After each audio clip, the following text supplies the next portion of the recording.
ตลอดประวัติศาสตร์มนุษย์เรานั้นมักหมกมุ่นอยู่กับคำทำนายเกี่ยวกับวันสิ้นโลกทั้งจากหมอดูนักพยากรณ์ผู้นำลัทธิหรือแม้แต่นักวิทยาศาสตร์ชั้นนำแต่ละคนนั้นต่างมีมุมมองต่อจุดจบของมนุษยชาติที่แตกต่างกันออกไปแต่ส่วนใหญ่คำทำนายเหล่านั้นก็มักมีอิทธิพลอย่างมากต่อผู้คนและบางครั้งถึงกับมีอิทธิพลต่อนโยบายของประเทศอะไรทำให้เราติดอยู่กับคำทำนายเหล่านี้และเส้นแบ่งระหว่างคำเตือนที่น่าเชื่อถือกับการหลอกลวงอยู่ตรงไหนร่วมสำรวจเส้นทางวิวัฒนาการของคำพยากรณ์วันสิ้นโลกในจากหมอดูถึงนักวิทยาศาสตร์สัญญาณเตือนวันสิ้นโลกในยุคที่ความท้าทายของชีวิตไม่เคยหยุดนิ่งสมองของคุณยิ่งควรได้รับการดูแลเป็นพิเศษด้วยคุณประโยชน์จากโอเมก้า 3 Norway Ultra แอสตาแซนทีนจาก Clarityน้ำมันปลาที่ผสานเข้ากับแอสตาแซนทีนซึ่งมีฤทธิ์ต้านอนุมูลอิสระมากกว่าวิตามินซีถึง 6,000 เท่าเริ่มสร้างสุขภาพสมองให้แข็งแรงอย่างมีประสิทธิภาพไปพร้อมกับผมศึกษาข้อมูลเพิ่มเติมของแบรนด์ที่ผมไว้ใจได้ที่ clarity.asia/abdulthai หรือคลิกลิงก์ใต้คลิปได้เลยครับ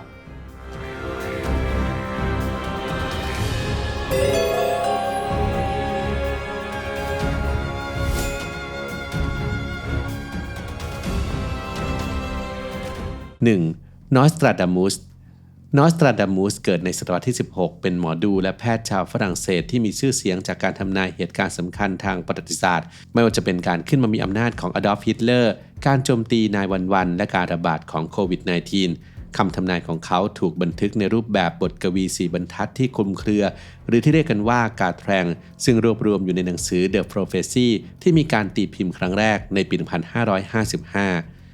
ความคลุมเครือในคำทำนายของนอสตราดามุสกลายเป็นจุดแข็งที่ทำให้ผลงานของเขายังคงได้รับความสนใจมาจนถึงปัจจุบันโดยเฉพาะในช่วงวิกฤตหรือช่วงเปลี่ยนผ่านสำคัญของประวัติศาสตร์ตัวอย่างเช่นในปี 1990 ผู้คนพยายามเชื่อมโยงสงครามอ่าวเปอร์เซียกับคำทำนายของเขาที่กล่าวถึงราชาแห่งความหวาดกลัวที่จะมาจากท้องฟ้าในปี 1999 เดือนที่ 7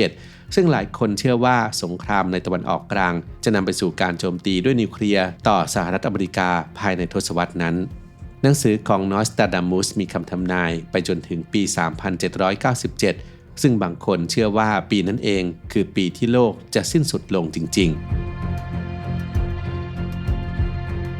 2. คริสโตเฟอร์ โคลัมบัสนักเดินเรือและนักสำรวจผู้ค้นพบทวีปอเมริกาแต่มีน้อยคนที่รู้ว่าเขานั้นเป็นผู้เชื่อมั่นในคำพยากรณ์เกี่ยวกับวันสิ้นโลกด้วยโคลัมบัสเชื่อว่าโลกกำลังเข้าสู่ช่วงสุดท้ายของอายุ 7,000 ปีและการค้นพบของเขาจะมีส่วนช่วยให้สเปนสามารถยึดครองดินแดนศักดิ์สิทธิ์กลับคืนมาและนำไปสู่วันอวสานของโลกโคลัมบัสเชื่อว่าเหตุการณ์อื่นๆที่จำเป็นต่อการเริ่มต้นวันสิ้นโลกจะมีการรวมถึงการเผยแผ่คริสตศาสนาไปทั่วโลกและการค้นพบที่ตั้งของสวนเอเดนซึ่งเขาพยายามทำทั้ง2 อย่างในการเดินทางของเขาและประมาณ1 ทศวรรษหลังจากที่เขาค้นพบทวีปอเมริกาโคลัมบัสได้บันทึกความคิดเกี่ยวกับเรื่องนี้ในหนังสือของเขาที่ชื่อว่า Book of Prophecy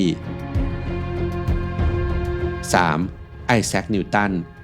แม้ว่าไอแซค นิวตันจะเป็นที่รู้จักอย่างกว้างขวางในฐานะนักคณิตศาสตร์และนักฟิสิกส์ผู้คิดค้นแคลคูลัสและทฤษฎีแรงโน้มถ่วงแต่มีน้อยคนที่ทราบว่าเขาให้ความสนใจอย่างมากกับการศึกษาคำพยากรณ์ในพระคัมภีร์และได้ทำนายวันสิ้นโลกไว้ด้วยนิวตันเชื่อว่าพระคริสต์จะกลับมาในปี 2060 และโลกที่เรารู้จักจะสิ้นสุดลงการคำนวณนี้มาจากการศึกษาพระคัมภีร์และคำพยากรณ์อย่างลึกซึ้งที่น่าสนใจคือนิวตันมักจะไม่สนใจการกำหนดวันที่แน่นอนสำหรับคำทำนายในอนาคตและเชื่อว่าเหตุการณ์ส่วนใหญ่ที่ถูกทำนายไว้ในพระคัมภีร์จะเกิดขึ้นอีกหลายร้อยปีในอนาคตซึ่งแตกต่างจากนักพยากรณ์ร่วมสมัยของเขาที่มักจะทำนายว่าเหตุการณ์สำคัญจะเกิดขึ้นในเร็วๆนี้นิวตันเชื่อว่าก่อนที่จะถึงวันสิ้นโลกจะมีสงครามและภัยพิบัติอื่นๆเกิดขึ้นซึ่งสะท้อนให้เห็นถึงการผสมผสานระหว่างความเชื่อทางศาสนาและความเข้าใจทางวิทยาศาสตร์ในสมัยนั้น 4. จีน ดิกสันเป็นหนึ่งในหมอดูและนักโหราศาสตร์ชาวอเมริกันที่มีชื่อเสียงที่สุดในศตวรรษที่ 20 เนื่องจากการทำนายการลอบสังหารประธานาธิบดีจอห์น F. เคนเนดีรวมถึงคอลัมน์โหราศาสตร์ในหนังสือพิมพ์ของเธอคำทำนายที่ได้รับการเผยแพร่อย่างกว้างขวางและชีวประวัติที่ขายดีที่สุดในฉบับวันที่ 13 พฤษภาคม ปี 1956 ของนิตยสาร Parade ธอเขียนว่าการเลือกตั้งประธานาธิบดีในปี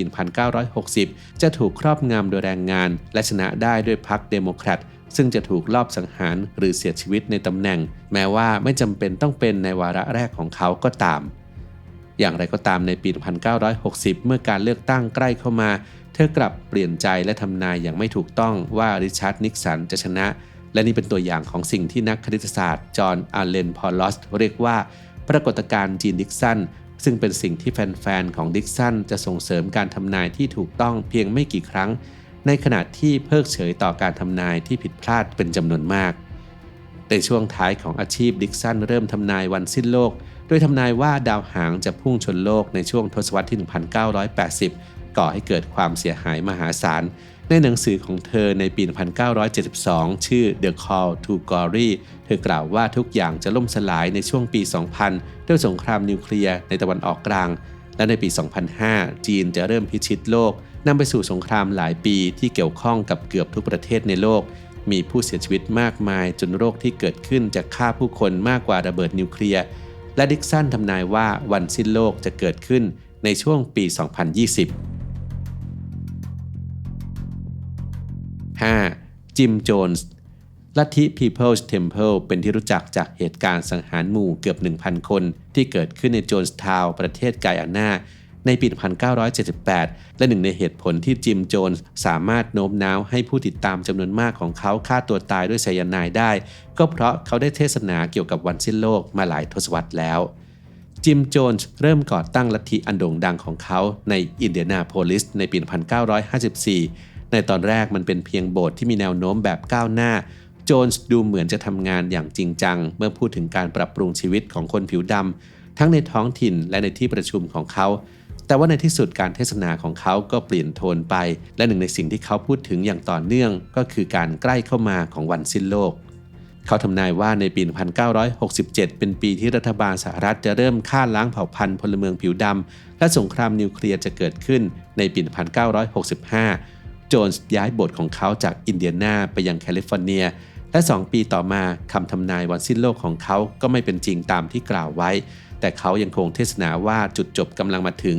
ในที่สุดก็ย้ายที่ประชุมของเขาไปยังไกอานาส่วนหนึ่งเพื่อเพิ่มโอกาสในการรอดชีวิตจากสงครามนิวเคลียร์อย่างไรก็ตามในที่สุดแล้วความหวาดกลัววันสิ้นโลกนี้ก็ได้กลายเป็นเครื่องมือที่โจนส์ใช้ควบคุมบรรดาสาวกของเขานำไปสู่การฆ่าตัวตายและการฆาตกรรมหมู่ที่โจนส์ทาวน์ซึ่งเป็นหนึ่งในโศกนาฏกรรมที่เลวร้ายที่สุดที่เกี่ยวข้องกับลัทธิในประวัติศาสตร์ 6. ลุยส์ ฟาราคานลุยส์ ฟาราคานเป็นผู้นำของ Nation of Islam กลุ่มชาตินิยมคนผิวดำที่มีความขัดแย้งนอกจากการถูกกล่าวหาว่าสนับสนุนความเชื่อที่ต่อต้านชาวยิวเขายังกล่าวว่ารัฐบาลสหรัฐใช้โรคเอดส์เพื่อฆ่าผู้ชายผิวดำและเหตุการณ์นายวันๆเป็นการสร้างสถานการณ์ปลอมและเขาก็มีความคิดเกี่ยวกับสิ่งที่จะนำมาซึ่งวันสิ้นโลกด้วยผู้ก่อตั้ง Nation of Islam อิไลจา มุฮัมมัดเขียนเกี่ยวกับยานอวกาศในช่วงทศวรรษที่ 1930 และฟาราคานอ้างว่าได้เห็นยานลำนั้นด้วยตนเองเมื่อเขาถูกมนุษย์ต่างดาวลักพาตัวไปแต่ในขณะที่เขาถูกส่งกลับมายังโลกโดยไม่ได้รับอันตรายพวกเราที่เหลืออาจไม่โชคดีเช่นนั้นตามที่ฟาราคานกล่าวและสุดท้ายยานอวกาศจะทำลายสหรัฐอเมริกาในปี 1991 ฟาราคานประกาศว่าสงครามวันสิ้นโลกจะเกิดขึ้นและมันจะกลืนกินทั้งโลกเมื่อเรื่องนี้ไม่เกิดขึ้นเขาจึงแก้ต่างในหนังสือพิมพ์ของ Nation of Islam ใน The Final Call โดยอธิบายว่าความขัดแย้งนี้เป็นโดมิโนตัวแรกที่จะนำไปสู่วันสิ้นโลกในที่สุด 7. ฮาโรลด์ แคมปิงฮาโรลด์ แคมปิงเป็นนักเทศทางวิทยุคริสเตียนที่มีผู้ติดตามทั่วโลกเป็นจำนวนหลายล้านคนโดยเขาทำนายอย่างมั่นใจว่าโลกจะจบลงในปี 2011 โดยจะจบลงในวันที่ 21 พฤษภาคมแต่แล้วก็ไม่เป็นจริงตามนั้นแคมปิงยังคงยืนยันว่าคำทำนายของเขาถูกต้องแต่เขาเพียงแค่คำนวณผิดพลาดและวันสิ้นโลกที่แท้จริงจะเกิดขึ้นในวันที่ 21 เดือนตุลาคมของปีเดียวกันซึ่งก็ยังไม่ใช่แต่คำทำนายนี้ก็สร้างความวิตกกังวลอย่างมากในหมู่ผู้ติดตามของเขาโดยบางคนนั้นขายทรัพย์สินของพวกเขาลาออกจากงานใช้เงินเก็บทั้งชีวิตหรือแม้กระทั่งเป็นหนี้เพื่อซื้อป้ายโฆษณาและวัสดุอื่นๆเพื่อเตือนให้ผู้คนเตรียมพร้อมสำหรับวันสิ้นโลกกับการเสด็จมาครั้งที่2ของพระเยซู เมื่อไม่มีอะไรเกิดขึ้นแคมปิ้งทำได้แค่ขอโทษสำหรับการกระทำของเขาในที่สุดแคมปิ้งเสียชีวิตในปี 2013 ในขณะที่อายุ 92 ปี 8. สตีเฟน ฮอว์กิงนักวิทยาศาสตร์ที่มีชื่อเสียงอย่างสตีเฟน ฮอว์กิงก็ได้ทำนายวันสิ้นโลกหลายครั้งหรืออย่างน้อยก็เชื่อว่ามีหลายวิธีที่มนุษยชาติอาจถูกทำลายในอนาคตในสารคดีปี 2018 เรื่อง The Search for a New Earth นักฟิสิกส์ผู้ล่วงลับนั้นทำนายว่าเนื่องจากภาวะโลกร้อนโลกอาจจะกลายเป็นลูกไฟขนาดยักษ์ภายในปี 2600 เขาเชื่อมั่นว่ามนุษย์จำเป็นจะต้องออกจากโลกและสร้างบ้านใหม่บนดาวเคราะห์ดวงอื่นโดยต้องเตรียมการให้พร้อมภายใน 100 ปี แต่แม้ว่ามนุษยชาติจะสามารถอยู่รอดได้เพราะอาจจะฟื้นตัวในด้านการเปลี่ยนแปลงสภาพภูมิอากาศแต่ก็ยังมีวิธีอื่นอีกมากมายที่ฮอว์กิงเชื่อว่าเรากำลังเสี่ยงต่อการทำลายตัวเองในปี 2014 เขากล่าวว่าปัญญาประดิษฐ์อาจทำลายมนุษย์และเขาคิดว่าเราควรหยุดส่งข้อความไปยังอวกาศเพื่อพยายามติดต่อกับมนุษย์ต่างดาวหากมนุษย์ต่างดาวมาเยี่ยมเราผลลัพธ์จะเป็นเช่นเดียวกับตอนที่โคลัมบัสขึ้นฝั่งในอเมริกา